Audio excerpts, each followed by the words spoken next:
czajnikowy.pl. Bohaterem dzisiejszego odcinka będzie ten mały, niepozorny listek i od razu pewnie się zastanawiacie, ale zaraz, za liście odpowiada na tym kanale Rafał Przybylok, tak? Ale to nie jest Camellia sinensis, to jest Coffea arabica i właśnie o tym będzie dzisiejszy odcinek.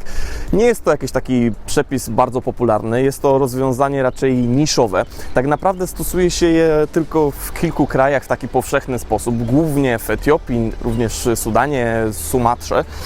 Głównie ze względu na to, że nie jest to najlepszy sposób na to, żeby zwiększać zbiór z kawowca, ponieważ jeżeli z drzewek zerwiemy liście albo jakieś kwiatki czy cokolwiek innego, to tym samym osłabiamy tą roślinę, więc nie stosuje się tej techniki w ogóle na plantacjach, ale w tych krajach, w których kawowiec rośnie rdzennie i można go dziko znaleźć, nie ma tego ryzyka, tego, że nasz zbiór będzie mniejszy, więc po prostu można sobie zebrać takie liście i zaparzyć. Taki napar w Etiopii nazywa się kuti i właśnie dzisiaj pokażemy Wam, jak go przygotować, no i oczywiście ocenimy, jak smakuje.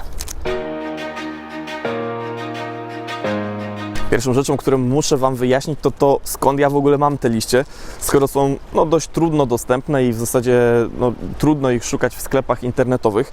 Ja mam te liście ze swojej osobistej małej plantacji, którą mam zasadzoną w domu. Kilka liści poświęciłem właśnie na to, żeby przeprowadzić ten eksperyment tutaj.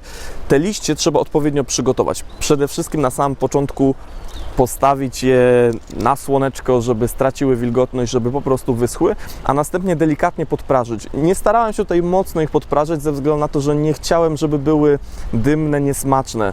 Zależało mi na tym przede wszystkim, żeby były to liście jak najbardziej aromatyczne i żeby naturalne aromaty liści nie były przykryte przez te aromaty takiej spalenizny.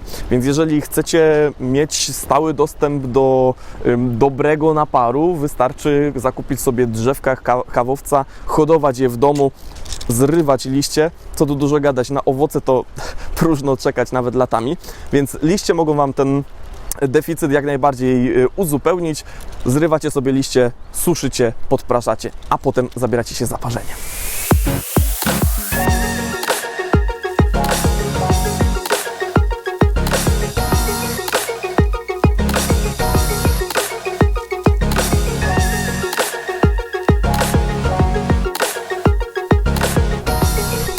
Pewnie interesuje Was jedna zasadnicza rzecz. Czy to w ogóle ma kofeinę? Czy pijąc taką herbatkę jesteśmy w stanie się pobudzić?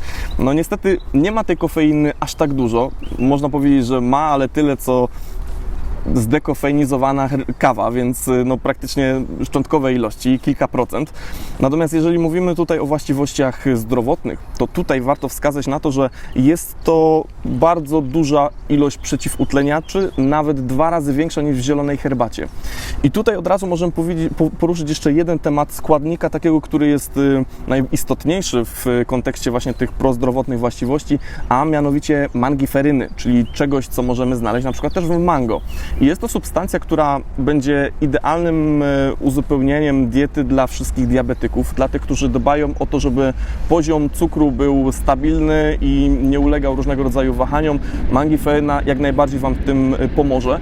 Jest jeszcze szereg różnych działań, którym przypisuje się właśnie tej substancji, między innymi wspomaga zapamiętywanie, więc jeżeli mamy problemy z pamięcią, może warto sięgnąć właśnie po liście kawowca. Również działa przeciwmiażdżycowo, przeciwzapalnie. Możemy powiedzieć, że szereg tych pozytywnych czynników w takiej herbatce możemy znaleźć.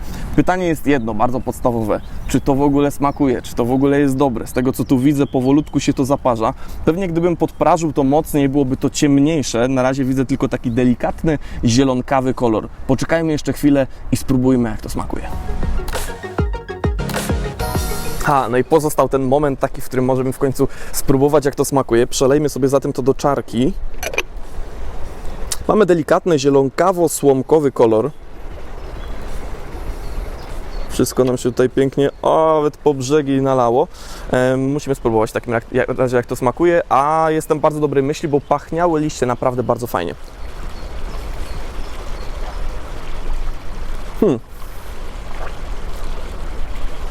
Dużo się nasłuchałem na ten temat, że jest to bardzo zbliżone do zielonej herbaty i muszę powiedzieć, że jest tutaj troszeczkę więcej takich roślinnych nutek. Nawet niekoniecznie tak jak w zielonej herbacie znajdziemy różnego rodzaju umami, różnego rodzaju właśnie takie groszkowe doznania, to tutaj jest taki Ewidentnie skojarzenie z takim zielonym liściem. Myślę, że to nie jest wcale zaskakujące, ale nie jest to złe. Jest to naprawdę smaczne, a na pewno można powiedzieć, że jest też słodkie delikatnie w smaku.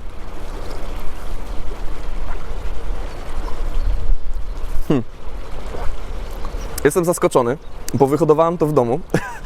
Wykonałem własnoręcznie cały proces, a efekt jest naprawdę bardzo zadowalający. Mam nadzieję, że dzisiejszy odcinek Wam się podobał.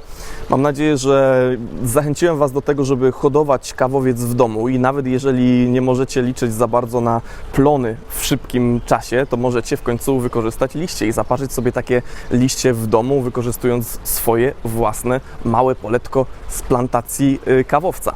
Chcę Was zachęcić do tego, ponieważ ja sam hoduję kawowiec w domu i wiem, jak jest to fascynujące, jak codziennie śledzę wzrost kolejnych listków i jaki to jest naprawdę niezwykła roślina. Chcę Wam również tutaj jedną rzecz zaznaczyć, że warto mieć na uwadze szczególnie te kraje, które są biedniejsze, te kraje, które muszą taką herbatkę z liści kawowca pić, bo na przykład na kawę już niestety ich nie stać. Wspominam tutaj szczególnie właśnie o krajach takich jak Etiopia, gdzie no faktycznie większość kawy, która jest produkowana tam na plantacjach, idzie na eksport i nie dociera ta kawa oczywiście dobrej jakości do ludów, które tam mieszkają. Więc pijmy taką kawę, bądźmy zdrowi i przede wszystkim pamiętajmy też o tych wszystkich ludziach, którzy są w Etiopii, którzy swoją pracą i swoim wysiłkiem pomagają nam cieszyć się potem niesamowitymi filiżankami zarówno naparów z liści, jak i naparów z ziarenek.